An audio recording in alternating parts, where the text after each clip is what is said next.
Paz, Senhor, meus irmãos. Estamos estudando a lição 4 da Revista dos Adultos, a Igreja e o Reino de Deus.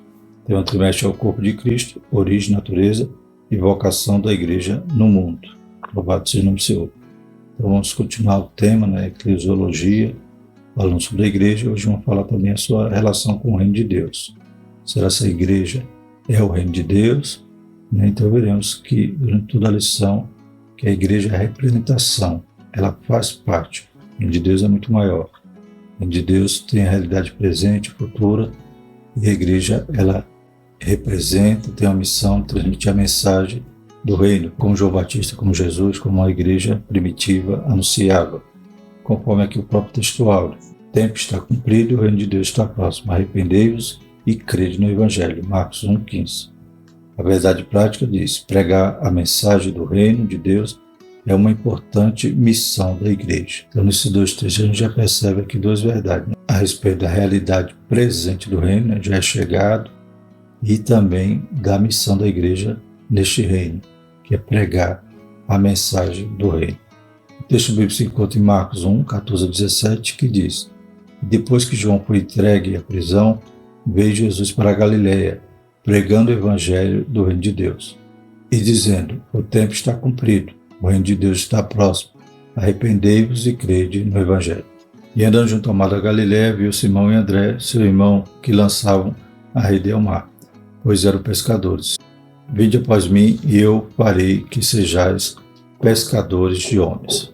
Os objetivos da nossa lição são relacionar a natureza do reino de Deus com a nação de Israel, bem como seu propósito com a existência da igreja, apontar as dimensões do reino de Deus nas realidades presente e futura, e destacar a igreja como um projeto de Deus e expressão do seu reino na plenitude dos tempos. Então veremos que o reino de Deus tem esses povos que o representam aqui na terra. A princípio foi Israel e hoje é a igreja. Mas a igreja, como veremos aqui na lição, não é um plano B. Deus já tinha planejado, projetado a igreja desde antes da fundação do mundo. Tanto é que para Abraão ele diz que nele seriam benditas todas as famílias da terra. Isso se cumpre em Jesus, e a partir daí, que outrora o povo de Deus, aquele que representava o reino de Deus na terra, que trazia a mensagem, era apenas uma etnia, as nações tinham que ir até lá, até Israel, para conhecer o Deus verdadeiro. Era essa a função de Israel como nação sacerdotal, mas agora a igreja é formada de homens de toda a tribo, raça, língua e nação. O sangue de Jesus comprou homens de todos os povos, formando a igreja. E a igreja agora tem a missão de ir por todo o mundo pregar o Evangelho. Então, tanto Israel como a igreja tiveram e têm uma missão relacionada ao reino. Glórias a Deus. Hoje, a igreja está em evidência. Mas futuramente, Israel também terá sua parte novamente, pois as promessas que estão preditas para eles, que ainda não se cumpriram, se cumprirão, ou no final da tribulação, ou durante o milênio. Então a igreja hoje faz sua parte, apresentando o reino de Deus e pregando a mensagem do rei.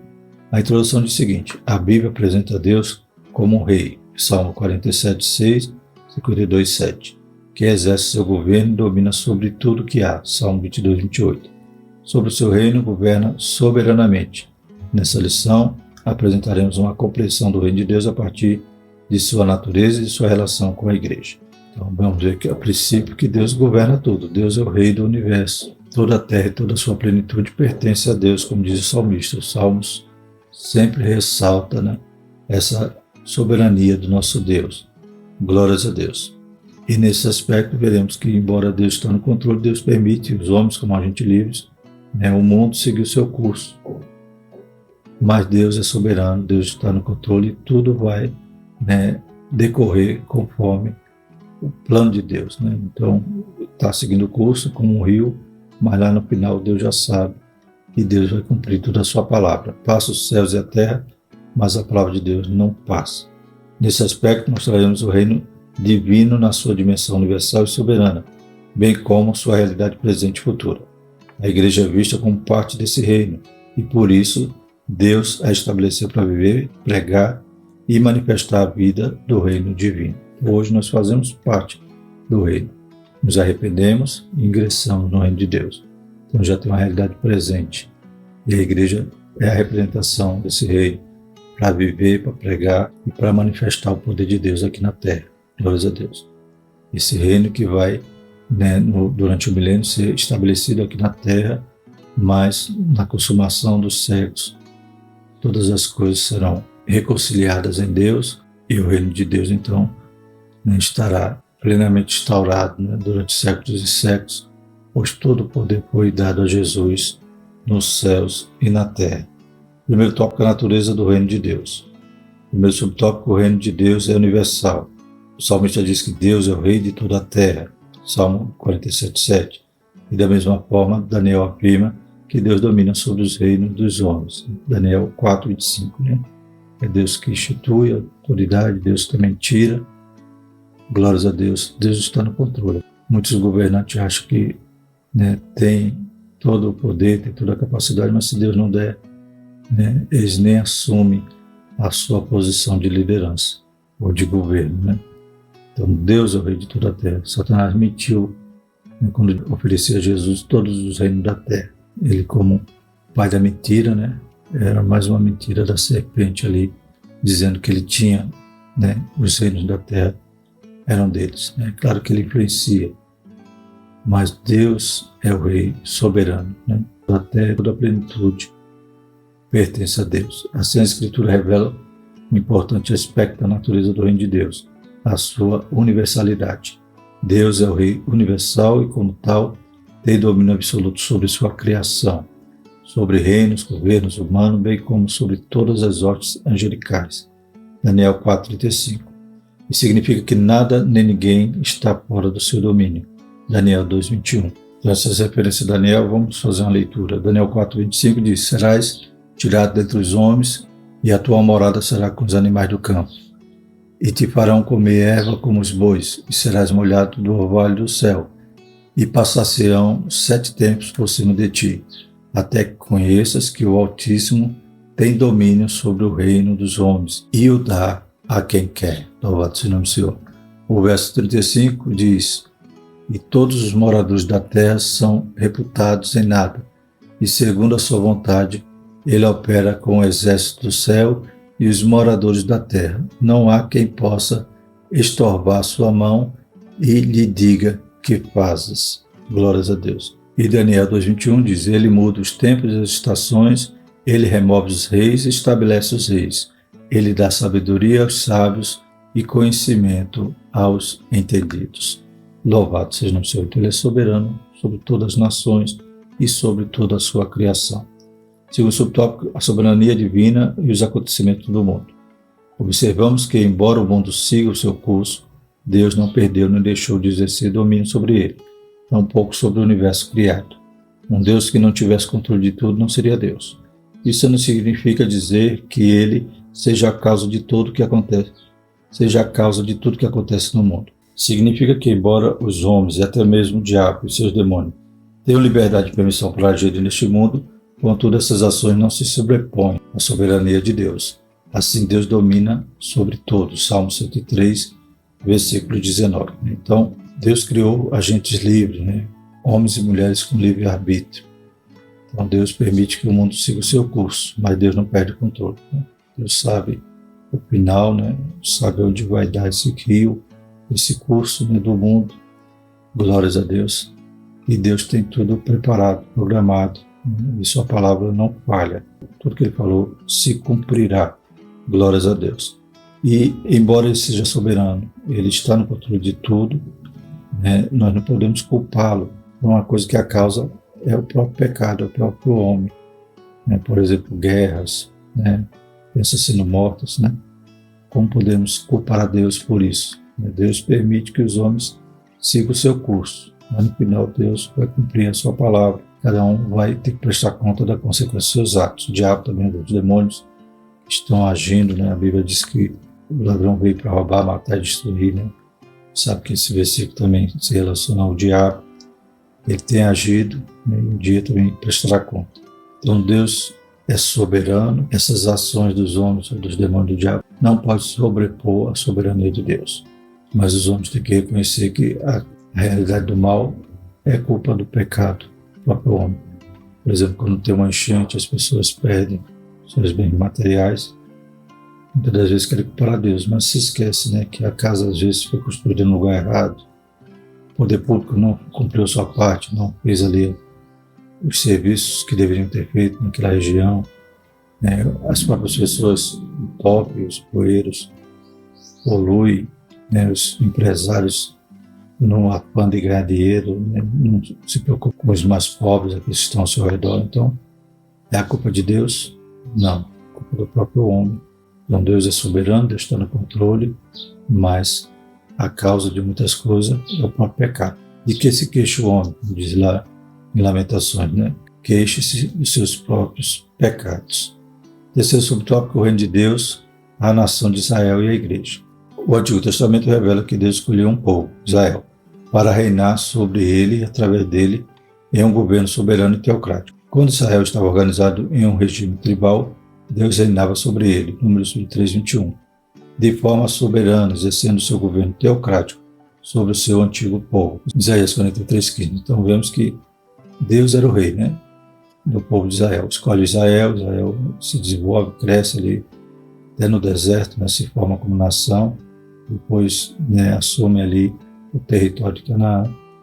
Glórias a Deus, né, cumprindo a promessa que Deus tinha feito a Abraão.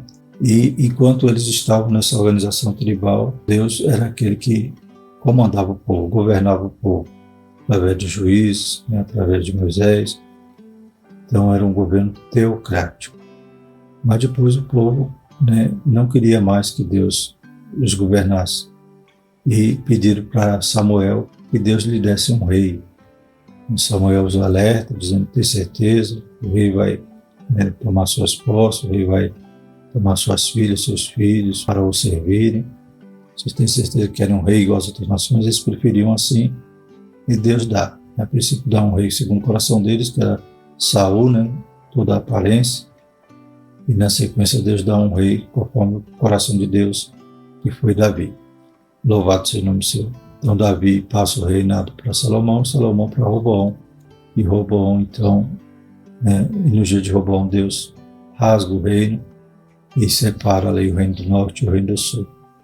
Então até então Deus, né, alguns teólogos consideram como um reino teocrático, né, Davi e Salomão, mas depois que o reino é dividido, a gente vê que o reino do norte, todos os reis que assumem ali eram reis maus, idólatras, todos. E o reino do sul, né, Judá, alguns reis eram tementes a Deus, outros não.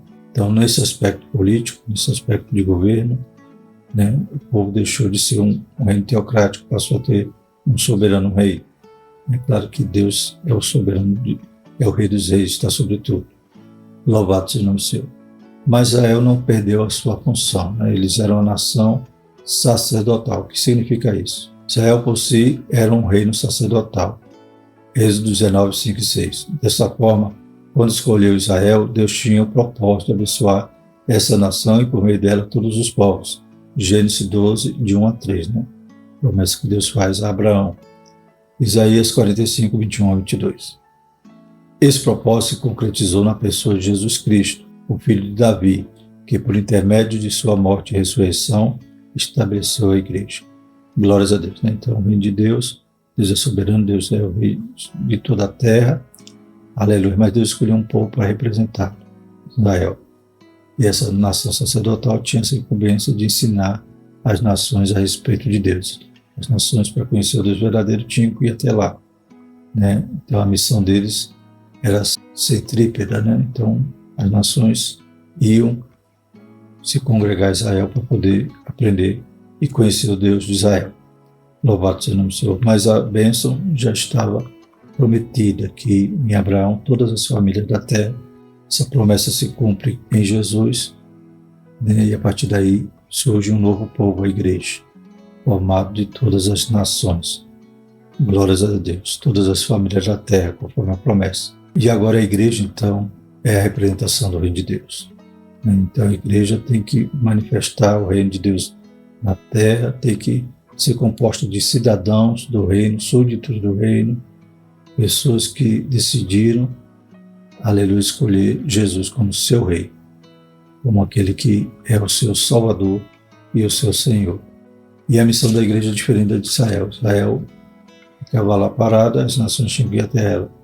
Mas a igreja, Jesus disse, ide por todo o mundo, pregai o evangelho, ensinando as nações, né? Todo aquele que crê, for batizado será salvo, quem não crê, né, está condenado, continua, permanece condenado. No Antigo Testamento, Israel fazia essa função sacerdotal. Hoje a igreja é sacerdócio real, faz a missão de representar o povo de Deus. Israel não acabou, as promessas que Deus fez para eles se cumprirão ainda. Não foram transferidas para a igreja como alguns creem. Israel é Israel, igreja é igreja. Israel vai voltar a representar o reino de Deus durante o milênio, né? As promessas se cumprirão no final da tribulação e durante o milênio. Todas as promessas que Deus fez para Israel. E a igreja tem o privilégio de chegar primeiro aos céus, pois Jesus disse que os últimos seriam os primeiros, e a igreja vai estar reinando com Cristo durante o milênio de forma glorificada, né? Teremos novos corpos, já teremos ressuscitados, chegado até a boda do Cordeiro, participado do tribunal de Cristo, e agora retornaremos com Cristo para reinar com Ele. Enquanto Israel vai estar de forma natural, a igreja estará glorificada. Ela tem esse privilégio, essa primazia, graças à misericórdia de Deus, né? E Jesus Cristo ter fundado essa igreja. Louvado seja o nome do Senhor. Então, que privilégio é fazer parte dela e exercer agora a nossa responsabilidade como povo de Deus, como súditos do reino de Deus. Segundo tópico, a igreja e as dimensões do reino de Deus. Primeiro subtópico, o reino de Deus como realidade presente. Nos evangelhos, vemos Jesus chamando a atenção para a dimensão presente do reino de Deus. O reino de Deus, como veremos, nós representamos, mas é algo maior, né? E é algo que Jesus diz que já é chegado, então tem essa dimensão presente. Por exemplo, Mateus registra Jesus libertando e curando um endemoniado, cego e mudo, Mateus 12, 22. Esse fato extraordinário provocou o ciúme e a ira dos fariseus, que acusaram de fazer pelo poder de Beelzebul, Mateus 12, 14. A resposta de Jesus foi reveladora, mas se eu expulso o demônio pelo Espírito de Deus, é consequentemente chegado a vós o reino de Deus, Mateus 12, 28. Então Jesus rebate a acusação dos fariseus, né, dizendo, se o diabo vai expulsar o diabo, então o reino dele está dividido. E depois revela a verdade, que ele expulsava, sim, pelo poder do Espírito Santo. E se os demônios eram expulsos pelo Espírito Santo, consequentemente o reino de Deus já era chegado, ou seja, Deus estava operando aqui na terra, que o seu reino já tinha chegado. Por isso ele curava, ele libertava, e o homem agora tinha que se arrepender. Aleluia, pois já era chegado o reino de Deus.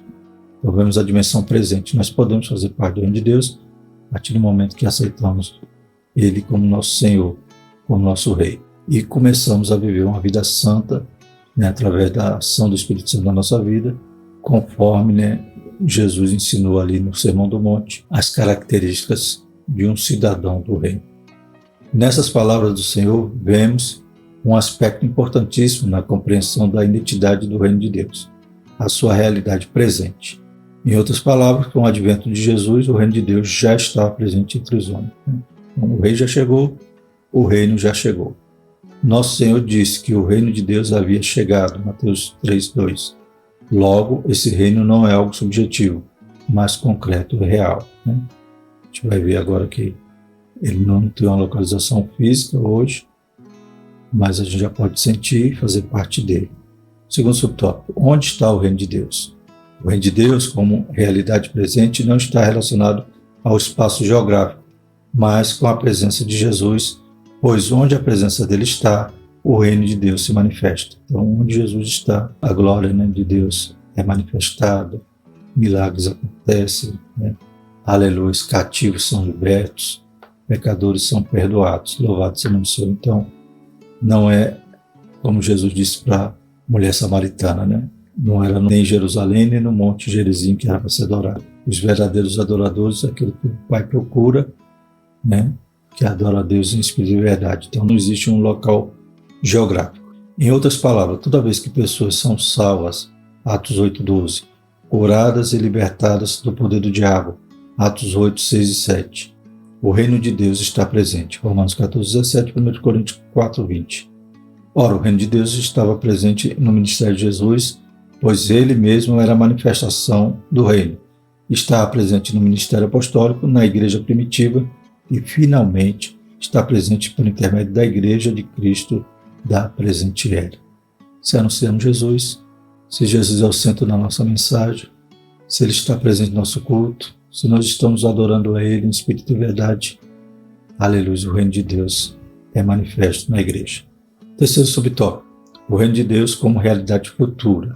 Então, já é chegado, mas há também, aleluia, o cumprimento futuro desse reino, de forma, agora sim, geográfica, física, aleluia, e que todo olho verá, será visível. Assim como o reino de Deus possui uma dimensão presente, ele também possui uma dimensão futura. Esse é o aspecto escatológico do reino de Deus. Escrevendo aos Coríntios, o apóstolo Paulo destaca os tipos de pessoas que ficariam de fora desse reino vindouro. 1 Coríntios 6, 9 e 10. Embora o reino de Deus seja uma realidade presente hoje, e mesmo sendo possível já experimentá-lo agora, os crentes têm esse privilégio, Hebreus 6, 5, contudo, ele se manifestará na sua plenitude na era vindoura, Mateus 13, 49. O milênio, o reinado de 1000 anos sobre a terra, faz parte dessa dimensão futura do reino de Deus, Apocalipse 21 a 5. Então já começou desde quando Jesus adveio ao mundo, está presente hoje com a igreja, que é o corpo de Cristo, como temos estudado, aleluia, e tem essa dimensão futura no milênio, mas perpassa o milênio, pois o reino de Deus é eterno. Louvado seja o nome do Senhor. E no milênio será físico, será literal, o Senhor reinará 1000 anos na terra e as nações vão ter que seus joelhos dobrar e reconhecer que Jesus é o Senhor. E o terceiro tópico é a igreja no contexto do reino de Deus. Então já vimos que o reino de Deus é chegado, tem ainda a dimensão futura para se cumprir, escatológica e a eterna, E agora vamos falar sobre a igreja em relação ao reino. A distinção entre a igreja e o reino de Deus. Primeiro subtópico. Deve-se destacar que a igreja faz parte do reino de Deus. Contudo, ela não é o reino de Deus em toda a sua expressão. Então, a igreja está inserida, representa, tem a mensagem, tem a responsabilidade, tem os súditos, glórias a Deus. Mas não é o reino é maior, é mais abrangente. O reino de Deus é mais amplo e envolve todo o povo de Deus na antiga, bem como na nova aliança. Então, Israel também, povo de Deus, representando o reino de Deus durante o seu período e vai voltar a exercer sua função sacerdotal no milênio. Então, o reino de Deus é composto de todos os santos, os salvos. Louvado seja o nome do Senhor. E derradeiramente todo mundo, pois Deus voltará a convergir toda a criação, para adorá-lo. Salvo, é claro, aqueles que decidiram seguir o diabo e seus anjos para o lago de fogo e enxofre. A igreja, mesmo inserida no contexto do reino, não existia no Antigo Testamento. Todavia, o reino de Deus já existia no Antigo Pacto, assim como debaixo do Antigo Pacto, em que Israel era a comunidade do reino. Êxodo 19, 5 e 6. A igreja é a comunidade do reino no Novo Pacto. 1 Pedro 2, 9. Então, o reino de Deus já existia. Deus, desde quando criou tudo, já governava. Louvado seja o nome do Senhor, e escolheu Israel para representá-lo, e hoje é a igreja. O segundo subtópico, a igreja expressa o reino de Deus. A igreja foi idealizada e projetada por Deus para ser expressão do seu reino, na plenitude dos tempos. Gálatas 4:4, Efésios 1:10. Gálatas 4:4 diz: mas vindo a plenitude dos tempos, Deus enviou o seu Filho, nascido de mulher, nascido sobre a lei. E Efésios 1:10, de tornar a congregar em Cristo todas as coisas, na dispensação da plenitude dos tempos, tanto as que estão nos céus, como as que estão na terra. Tudo isso se cumpriu em Cristo. Louvado seja o nome do Senhor. Então a igreja já estava idealizada, já era um mistério oculto. Louvado seja Deus. E Deus cumpriu, aleluia, em Cristo. Então, como já falamos, a igreja não é um plano B, não é porque Israel falhou que Deus criou a igreja. Não, a igreja já estava planejada. Deus não prometeu a Abraão que só a sua descendência, só a sua nação seria abençoada, mas todas as famílias da terra. Isso apontava para o cumprimento que se daria através de Cristo, e da fundação da sua igreja. Então, ela, a igreja, não é um improviso de Deus, nem um remendo que ele fez na história da salvação. Ela foi projetada e planejada, é a eleita de Deus. E isso significa que, debaixo do novo pacto, Deus deu à igreja a missão de fazer conhecido o seu plano e projeto de salvação para a humanidade. E por intermédio dela, que as insondáveis riquezas de Cristo se tornaram conhecidas dos principados e potestades. Efésios 3,10. Por meio da igreja que o reino de Deus será conhecido da terra. Então, Israel tinha a missão das nações irem até lá, conhecer a Deus, mas a igreja ela vai às nações para apresentar o reino de Deus, para que todos conheçam a misericórdia e as insondáveis riquezas de Cristo, possam se arrepender dos seus pecados, conhecer Jesus e serem salvos. Louvado seja Deus. E o terceiro subtópico, a igreja e a mensagem do reino de Deus. Pregar o reino de Deus é a importante missão da igreja. Então nós representamos e temos uma responsabilidade. Pregar, Arrependei-vos, que nós propaguemos o que João Batista começou a falar ali no deserto. Também temos a referência em Atos 19:8. Falando aos presbíteros de Éfeso, Paulo recordou que pregou a eles o reino de Deus, Atos 20:25. Quando já prisioneiro em Roma, vemos Paulo pregando o reino de Deus, Atos 28:31. Os novos na fé eram conscientizados da realidade do reino de Deus, Atos 14:22. O reino de Deus é a mensagem de esperança feita àqueles que o amam, Tiago 2:5. Portanto, pregar as mensagens do reino é a missão da igreja. Essa missão só é executada quando a igreja local possui uma visão de reino. Então nós não estamos de forma isolada, nós pomos o reino de Deus. Toda a igreja, todas as igrejas, todo o povo de Deus tem essa missão. Glórias a Deus. E temos que cumprir a nossa responsabilidade na presente era. Isso significa que a igreja sabe o que o reino de Deus é e que importância ele tem. Quando esse entendimento não é claro, então a igreja local acaba saindo de sua rota e envereda por outros caminhos que a distanciam de sua missão, que é pregar a mensagem do reino de Deus. A esse respeito, Jesus foi bem claro em dizer que o seu reino não é deste mundo. Jesus diz que o reino de Deus não é nem comida, nem bebida, então não é aspecto exterior e não tem aparência visível nessa dispensação, mas é manifesto por meio da justiça, paz e alegria do Espírito.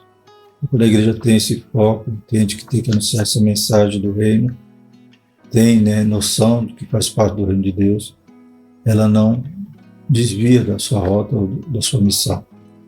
A igreja não é então para ser apenas cuidar do aspecto social, como hoje a gente vê que existe o evangelho social, como estudamos em lições passadas, no outro trimestre, em que tira o foco da raiz do mal, que é o pecado do homem, para ser perdoado, e passa a tratar o pecado como sendo a injustiça social ou a questão da pobreza.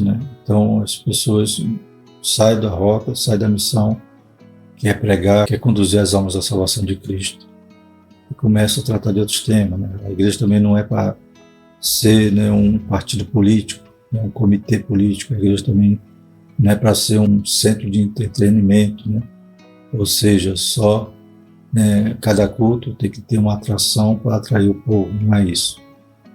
O pastor Aguinaldo Betti sempre diz que é aquilo que alimentamos a igreja, diz que ela terá fome.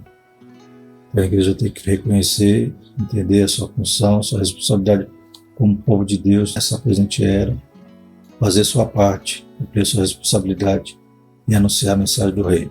Aleluia, o tempo está próximo, o tempo é chegado. Eis que o reino de Deus já é chegado, glórias a Deus, e tudo que falta se cumprir já está prestes a cumprir-se. Então, trabalhemos enquanto é dia, pois a noite vem, quando ninguém poderá trabalhar. Concluindo, nesta lição aprendemos um pouco mais sobre o reino de Deus. Como disse alguém, a igreja não é idêntica ao reino de Deus, pois este é maior do que ela.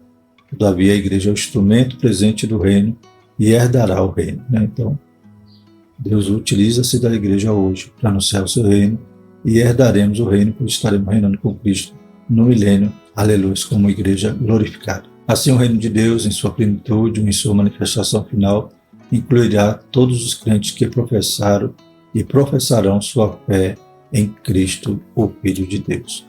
Essa é a nossa missão, alcançar, aleluia, as almas para que possam fazer parte do reino de Deus. E na próxima lição a gente vai enfatizar também esse tema, a missão da Igreja de Cristo. Graças a Deus. Vamos orar? Maravilhoso eterno Deus, Pai Santo, mais uma vez te agradecemos pelo privilégio de fazer parte da tua igreja. Pai, também que possamos compreender, Pai, que, aleluia, Senhor Jesus, esse bônus de ser igreja tem um ônus, que é te servir, que é fazer a tua vontade, que é anunciar o teu reino. Não, Pai, desviando, Pai, da nossa missão. Não, Pai, preenchendo a igreja com outras funções que não são as primordiais, Pai. Ainda que, aleluia, sejam importantes, que sejam necessárias, mas que não percamos o foco. Aleluia, que possamos anunciar a tua mensagem, a mensagem do reino, para que os homens também se arrependam e façam parte do teu reino, possam ser transformados, possam ser sarados, possam ser libertados. Em nome de Jesus, Pai, nos ajuda a despertarmos, Pai, do sono e fazermos, Pai, toda a função que o Senhor requer da tua igreja. Em nome de Jesus, nós te agradecemos. Amém. Que a graça do nosso Senhor Jesus Cristo, o amor de Deus e a comunhão do Espírito Santo permaneça sobre nós hoje e eternamente. Amém.